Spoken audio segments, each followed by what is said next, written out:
Hi guys, welcome back to Crazy Booklady. My name is Floor and today I'm going to talk about the books that I read in May. I know I haven't been filming a wrap up for quite a while, but I don't want to go back to March and April because that's quite some time ago now and I don't remember a lot of it. Plus, otherwise this video would be way too long. So I am going to talk about the books that I read in May, and the month of May was a bit shitty actually. 3 of the 6 books that I read were rubbish actually, so let's talk about it. First of all, I read The Glass Hotel by Emily St. John Mandel. I read this initially for the BookTube prize, but I dropped out because I couldn't make it to read all 6 of the books that I had to read.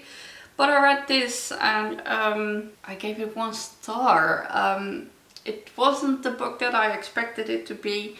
I thought it was more like a mystery kind of book, or at least with a mystery undertone, but it wasn't at all, and it's hard to explain what the story is about actually. I'm not even going to try to explain it because I just don't know. I just felt bored.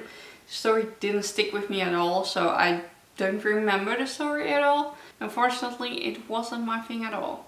I'm sorry. Then I read Obsessed Bosnia by Ali Streek. This was shit as hell. It was discriminating, racist, and just blah.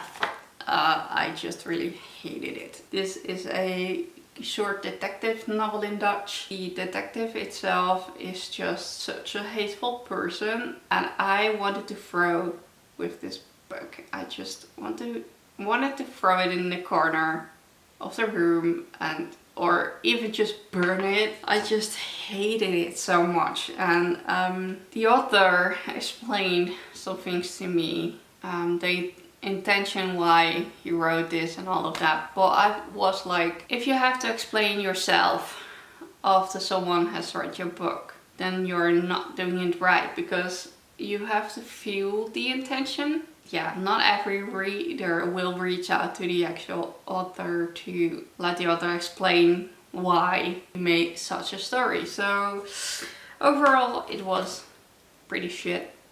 I gave this 1 star as well, so yeah. Then I read Pale Horse, Pale Rider by Catherine Ann Porter, which was way better. This is a bundle with 3 stories, 3 short stories, and 2 of them are connected. 1 of them is just a story in between.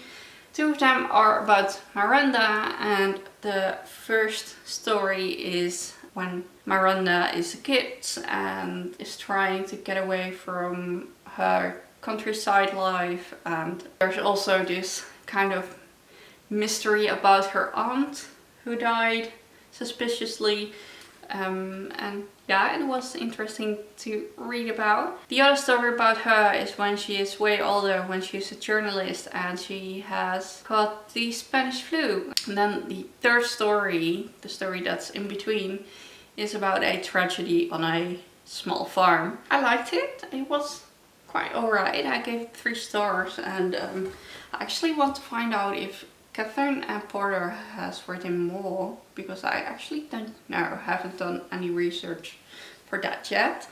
But I liked the writing style, and I'm actually curious if she has also written full-length novels. Then I read another Dutch book as well, Het Museum van Gevonden Voorwerpen by Emma Segers.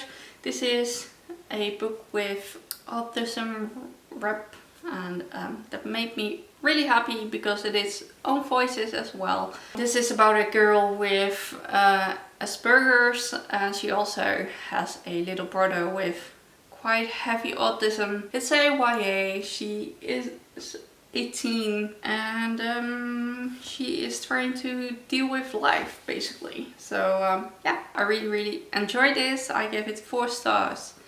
I just missed a little touch to make it 5 stars, but this is such a good book, and all Dutch readers, and at least young readers, should read this book. Then I read a graphic memoir, and that was Dear Scarlet by Teresa Wong. This is a memoir about postpartum depression, and it's kind of a love letter to her daughter, her firstborn. It felt personal in that way that it felt weird to read it. Like I was coming into a personal space that I didn't belong in. So yeah, it was good to read though, and interesting as well, but it felt a bit weird. So in the end I gave 3 stars, but if you like graphic memoirs, I should definitely check this out. And last but not least, I read Dear Edward by Anna Napolitano, and this is about Edward, who is the only survivor of a